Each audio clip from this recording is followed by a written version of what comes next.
7 নম্বর প্রশ্ন। আসসালামু আলাইকুম রহমতুল্লাহ। ওয়ালাইকুম আসসালাম রহমতুল্লাহ। বলছেন যে মসজিদে নামাজরত ব্যক্তির সামনে সুতরা না থাকলে তার সামনে দিয়ে হেঁটে আসা যাবে কি না, জায়েজ নয়। তবে আর একটা প্রশ্ন করেছেন, কতটুকু দূর দিয়ে আসা যাবে?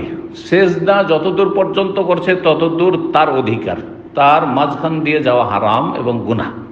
জি, হারাম এবং গুনাহ, কঠোর নিষেধাজ্ঞা রয়েছে। 40 দিন বা 40 বছর 40 মাস এভাবে হাদিসটা রয়েছে। যদি কাউকে দাঁড়িয়ে থাকতে হয় তবুও কোনো মুসল্লির সামনে দিয়ে যাবে না। কত দূর সেটা? কারণ তার অধিকার গোটা মসজিদ না। এক শ্রেণীর লোকেরা তো মসজিদের পিছন দিকে সুন্নাত শুরু করে দিয়েছে আর পুরোটা দখল করে নিয়েছে। এখন সামনের দিক দিয়ে যেতে পারবেন না কেউ, না, তার গোটা মসজিদে কোনো অধিকার নেই। কতটা অধিকার আছে? যতদূর পর্যন্ত তার সেজদার জায়গা, আর তার উপর বলা যাবে যে 1 বিঘত।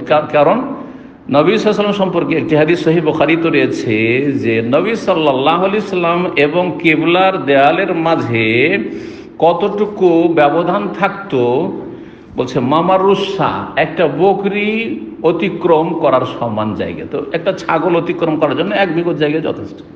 তাহলে সেজদার জায়গার পরে 1 বিঘত জায়গা। মোটামুটি আজকালকার যে জায়নামাজ আছে না, জায়নামাজ, একটা জায়নামাজে পুরোটাতে মানুষ সেজদা করে না, যেগুলো ভালো ধরনের জায়নামাজ, তাতে সামনের দিকে যে আধা হাত জায়গা অতটা পর দিয়ে যেতে পারবে। তবে একটু আর একটু দূর দিয়ে গেলে আরো ভালো, যাতে করে নজরে না আসে।